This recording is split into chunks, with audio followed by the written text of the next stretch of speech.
500 horsepower, but it is as practical as it is performance-driven. Let's go for a drive. Don't forget to like our page, subscribe, and hit on the notification for any time we released a new video. So here we are inside the Jaguar F-Pace SVR. I gotta say, this is a lovely place to be.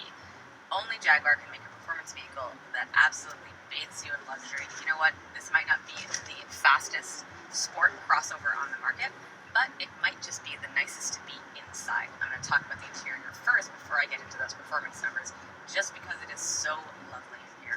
So I've got all this Alcantara. I've got a absolutely stunning entertainment system in the middle. I love the screen. It is very gently curved.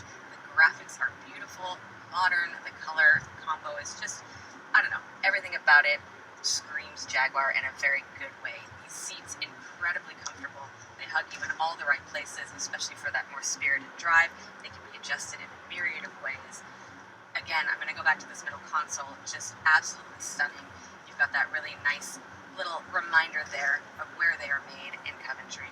And since when they had them made, estimated 1935, it's just a really nice touch.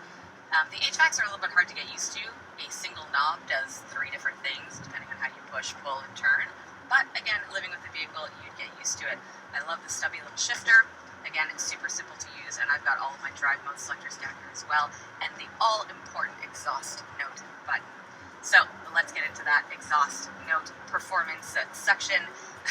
So of course, this is the SVR, which is Jaguar's sport racing performance division. There's Range Rover SVR, there's F-Type SVR, and this F-Pace. So what does that mean? It means underneath this gorgeous burnt orange hood, I have a 5-liter V8, which produces 550 horsepower and 516 pound-foot of torque. I can control it with an 8-speed automatic transmission. I've got my paddle shifters here. They're lovely, metal, very easy to get to in this perfectly sized steering wheel. I can change my drive modes from normal to eco to dynamic. Of course, I always have it in dynamic mode. And then if I really want to disturb the neighborhood, I can press that little exhaust note button down there, and it just opens up the heavens, and you get an incredible sound out the back of this thing. It pops, it farts, it burbles, it does all the things you want from a V8. I think part of the joy of driving this vehicle is the sound that you get.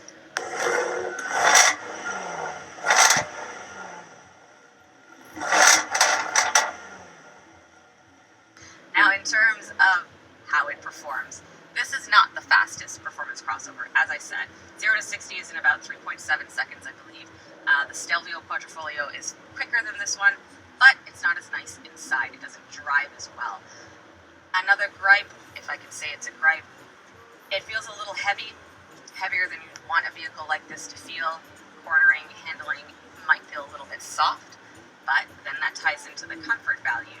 You know, you have this performance vehicle, but it's still a Jaguar, so you want to be comfortable in the car, and this continues to be comfortable, even when it's put in that dynamic, hard sport mode, which tightens everything up, tightens your suspension, tightens your throttle, all of those things, the steering response. It still keeps that little bit of softness in its drive, which I think is okay and is allowable because it's a Jaguar. Now, the final number I'm going to talk about is the price. So, this SVR starts at just over $100,000. It's quite a bit of coin to drop on a vehicle like this, or is it? Now, not only is this a performance car, but it's actually quite practical. The back seat is very roomy. It has a decent-sized trunk, 34 cubic feet, I believe, which is a really good-sized trunk for a vehicle in this class, plus with the performance numbers that it has. So, all in all, you're paying for a car that you could potentially take to the track every weekend, while also bringing your kids to soccer and swimming or whatever else they do during the week. And it's just as civilized on the everyday roads as it is, you know, hell-bent on the track. It does both beautifully, and you all know that I love a car that has those dual personalities and can handle both. This is definitely one of those cars. Now, in terms of how it looks on the outside, it's a Jaguar, that's for sure. If I go by public opinion, most are a little bit disappointed that it looks like such a fat Jaguar, but it is a crossover. So from the front, you get that really typical Jaguar, you know, nice headlight. lights. You've got the big Jag symbol in the middle, of course the SVR badge. I love this burnt orange color on the exterior. You've got those hood scoops, which immediately give it away that this is the SVR.